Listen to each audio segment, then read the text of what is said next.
You've probably heard me refer to the war in Yemen as the worst humanitarian crisis on earth today, and that's actually not me saying that.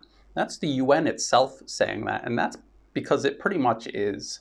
In addition to a war being waged against the people of Yemen by Saudi Arabia and its regional allies, backed by the US and its Western allies, there's also this blockade that's preventing essential supplies from reaching the people of Yemen. So that's what's causing this catastrophic humanitarian crisis. Now, how did all of this start? Who's fighting who? And does US President Donald Trump leaving the White House and now President Joe Biden coming in, is this going to change anything? Well, it started in 2011 with the Arab Spring. This was a US engineered phenomenon that spread across North Africa and the Middle East. And Yemen was one of the countries caught up in it. And for a short while, a US-backed client regime actually did manage to get into power amid all of that chaos. Now, this group, Ansarullah, sometimes referred to as the Houthis, chased that US-backed client regime out of power and out of the country. Even though that client regime is recognized as the internationally recognized government of Yemen, that the president doesn't even stay in Yemen. He spends most of his time in Saudi Arabia. So it's pretty obvious that the people in Yemen don't want this client regime imposed upon them, and they're willing to fight fiercely, to prevent it from being imposed upon them. And so the US, Canada, the UK, Germany, France, all of these countries have sold weapons to Saudi Arabia and its allies to continue waging this war against Yemen. And they'll do these token things where they'll note that Saudi Arabia is doing all these human rights violations, and they'll say that they're not going to sell any more weapons, but then they will. And they'll say, well, we signed that contract before this came into effect.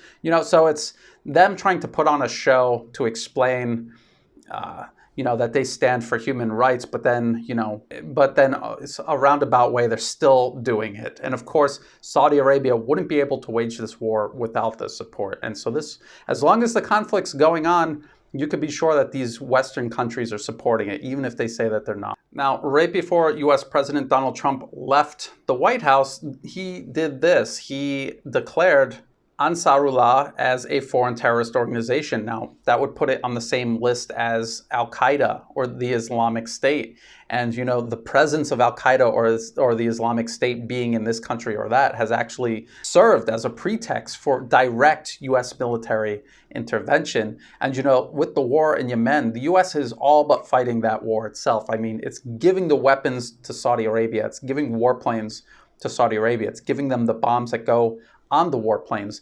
They're training the Saudi pilots. They're picking the targets out for the Saudi pilots. They're maintaining those aircraft when they come back from their missions. They're fixing them up and getting them ready to go out again. So they're doing everything except fighting the war themselves. So Donald Trump just did this. He just had a few days in office before, when he did this. So why did he do this?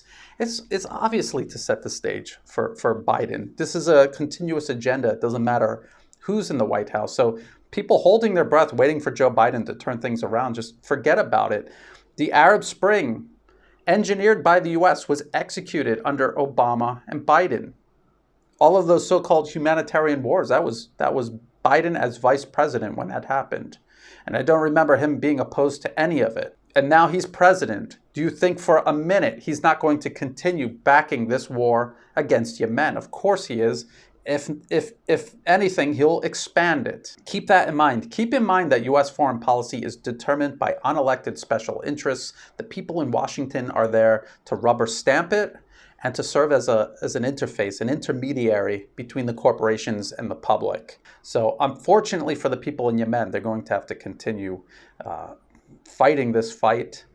They have people supporting them. Iran is a big supporter of Ansarullah and the people of Yemen in their bid to defend their country against foreign aggression. And ultimately the idea the US had was to attack and destroy all of these allies of Iran across the region, in Yemen, in Iraq, in Syria, in Lebanon. This was their plan. Keep a close eye on this. This is going to continue. Joe Biden oversaw this beginning. Trump just kind of did the necessities needed in case Biden wants to actually send the military in there directly, the U.S. military, because now they're on the foreign terrorist organization list alongside Al-Qaeda and ISIS. The irony is that the U.S. and Saudi Arabia have been arming Al-Qaeda in Yemen to fight Ansarullah. That's the ultimate irony here.